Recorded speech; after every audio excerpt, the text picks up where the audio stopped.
Bonjour à tous. Bonjour à papa. Bonjour. Alors aujourd'hui à côté de moi c'est pas Gilbert, c'est mon aîné, Laurie, qui fête aujourd'hui son anniversaire de 10 ans, Mazal Tov, et Gilbert nous reviendra si Dieu veut la semaine prochaine, il y a un petit souci. Et donc on pensait que c'est toi qui vas être le bon endroit et la bonne personne pour ce pile-poule numéro 21. Effectivement, cette semaine c'est la parashat Vayakel Pekudei, Vayakel en hébreu qui veut dire le rassemblement. Moshe rassemble le peuple juif pour être comme une personne. D'ailleurs, quand on parle d'un public, c'est un public, pas des publics. Pas des publics, ouais. C'est un public, ouais. Un public, ça a la force d'être une personne. Une unité, ouais. D'ailleurs, j'invite sur ça. Ouais. Une fois, il y avait un rave, il avait dit tous Israël doivent être comme des frères. Ouais. Il y en a, il a dit on va être comme des frères, c'est super facile, il n'y a pas de problème. Il commence à disputer avec tout le monde, taper tout le monde, crier sur tout le monde. Le rave, il vient, il dit pourquoi tu fais tout le monde se plaint de toi maintenant. Et je viens de dire qu'il faut être comme des frères. Et ben j'ai fait pile ce que t'as dit, je suis comme un frère. Je me dispute avec tout le monde. Bien. Ok. Donc on se trouve avec Parashat Vayakel Pekudei. Parashat Vayakel, Moshe il va en fait rassembler tout le monde pour donner de l'argent pour le Mishkan. Et ce qu'on va essayer de voir aujourd'hui, c'est un parallèle qui est presque troublant entre les deux parashiot, c'est-à-dire cette semaine et la semaine dernière. Ce parallèle-là, il est vraiment impressionnant. Et la semaine dernière, on se rappelle du Vaudor, le Vaudor, et cette semaine, le Mishkan, le temple. La Gemara, elle dit même, quand elle fait le parallèle entre les deux parashiotes, parce que la construction du Vaudor la semaine dernière, la construction du Mishkan cette semaine, c'était avec les dons de qui? Avec les dons du peuple juif. Et donc les mêmes juifs qui ont donné de l'argent pour le Vaudor la semaine dernière, ils étaient là présents, même plus que présents pour donner de l'argent pour le Mishkan. Et la Gemara, elle dit dans Yerushalmi, Amar Rav Chama bar Acha, Umazu en Adam yachol amod alofia. C'est un peuple tellement bizarre. On n'arrive pas à comprendre le DNA, l'ADN de ce peuple. Pourquoi? Nitva'in la Egel venotnim, nitva'in la Mishkan venotnim. On demande l'argent pour le Egel, ils sont présents. On demande l'argent pour le Mishkan, ils sont présents. Ils sont autant motivés pour l'un pour l'autre. On n'arrive même plus à faire la distinction. Alors c'est qu'est-ce qui leur plaît? Et en fait, on a du mal à comprendre vraiment ils sont où le motivé plus? Elle est où la motivation? Dans le Egel ou dans le Mishkan? Et le Chaim Akadosh cette semaine, il va dire une comparaison jusqu'au mot près par rapport à la semaine dernière. Vous allez voir, c'est incroyable. Je vais vous dire juste un peu en hébreu.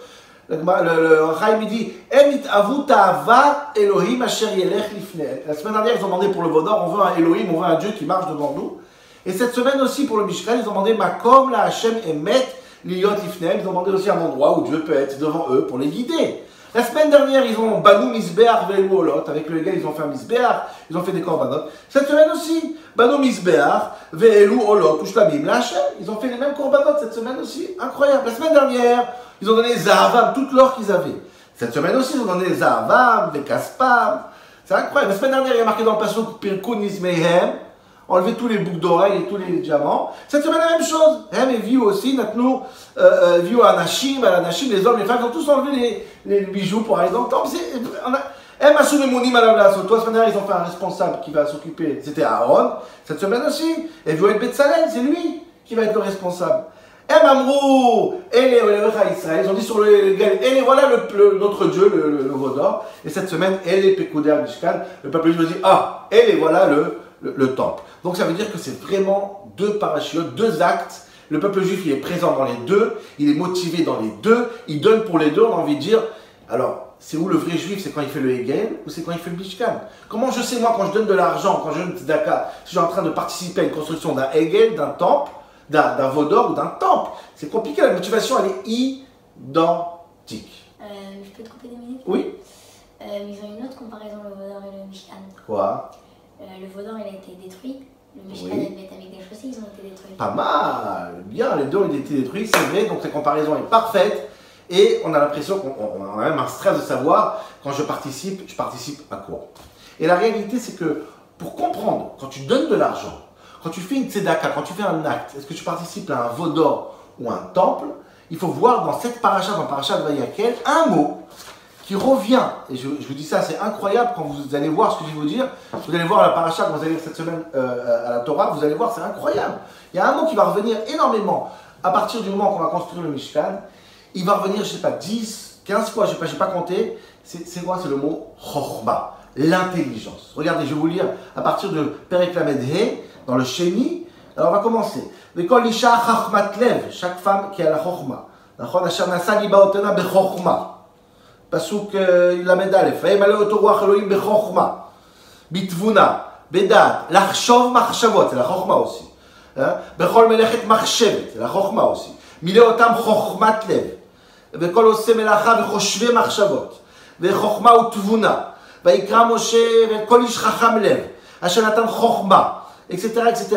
ויבואו, tout le monde est venu, כל החכמים, tous les חכמים sont venus, ויעשו כל חכם לב, חוכמה, חוכמה, חוכמה, חוכמה, חוכמה, חוכמה, תבונה, מחשבות. Et en fait, je pense que ce qui va nous expliquer à comprendre si l'acte que tu fais, c'est un acte de Bet Mikdash, qui est dans la Kedusha, ou c'est un acte de Hegel du veau d'or, c'est est-ce qu'il y a à l'intérieur de la Chokhma. Le pasteur qui dit Chokhma, Yivne, Baït, s'il y a de la Chokhma, tu sais que c'est le Bet Hamikdash. Qu'est-ce que c'est que cette Chokhma? La Chokhma, c'est la responsabilité. C'est-à-dire, quand tu fais une mitzvah, quand tu aides quelqu'un, et cet acte-là, il t'a responsabilisé, ça, c'est Bet Mikdash. Mais si cet acte que tu fais, au contraire, il te débarrasse, tu te déresponsabilises, ça, c'est complètement le Hegel. Je donne un exemple. Quand tu donnes la tzedaka à quelqu'un, il y a un pauvre qui te demande de l'argent, tu lui donnes 5 euros, tu lui donnes 10 euros. Si quand tu as donné 10 euros, tu dis bon, ça y est, j'ai fait ce que j'avais à faire, alors ça, c'est Hegel. Ça, c'est pas le temps, c'est le veau d'or. Mais si quand tu as donné 10 euros, tu n'as pas seulement donné 10 euros. Tu as essayé de te renseigner qu'est-ce qu'il a fait avec ces 10 euros, est-ce qu'il a bien mangé, est-ce qu'on peut donner encore. Au contraire, le fait de donner 10 euros, ça t'a responsabilisé, ça t'a engagé dans l'acte de ce que tu as fait. Là, c'est Chokhma. D'ailleurs, dans la tzedaka, quand Chachamim nous dit aider les pauvres, aider les autres, comment ça s'appelle dans la Mishnah, et chez nos sages, ça s'appelle Gemilut Chassadim. C'est quoi Gemilut Chassadim en hébreu? Ligmol, c'est quoi? C'est le même mot que le mot Gamal, le chameau. C'est quoi Ligmol? Ligmol en hébreu, Beyom Yiggamel et Titrak, c'est être indépendant. Un enfant, il arrête d'allaiter de sa maman, il s'appelle Nigmal. L'Igamel, ça veut dire se devenir indépendant. Le Gamal, le chameau, pourquoi il s'appelle Gamal? Parce qu'il est indépendant de l'eau. Il peut marcher 3 semaines dans le désert, il n'est pas dépendant à qu'on donne à boire comme les autres animaux. Et la tzedaka, Gemilut Chassadim, c'est quoi? C'est pas seulement donner de l'argent et c'est bon, j'ai fait ce que j'avais à faire.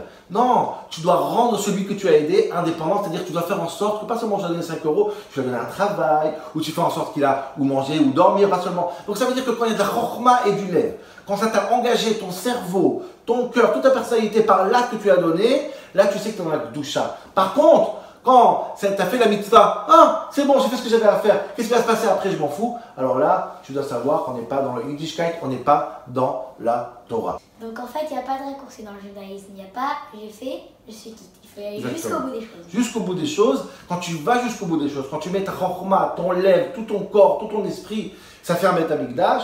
Et quand tu fais juste pour te rendre quitte, pour te déresponsabiliser du devoir, alors là c'est le Hegel, ce qui explique d'ailleurs la question que tu avais bien remarqué au début, que le temple il va revenir, le Bet Hamikdash va se reconstruire, parce qu'il y a la chokhma, donc c'est pas fini, c'est infini. Par contre, quand tu fais les choses juste pour te déresponsabiliser, je demande on fait, donc ça reste pas longtemps, ça reste à court terme et après ça disparaît.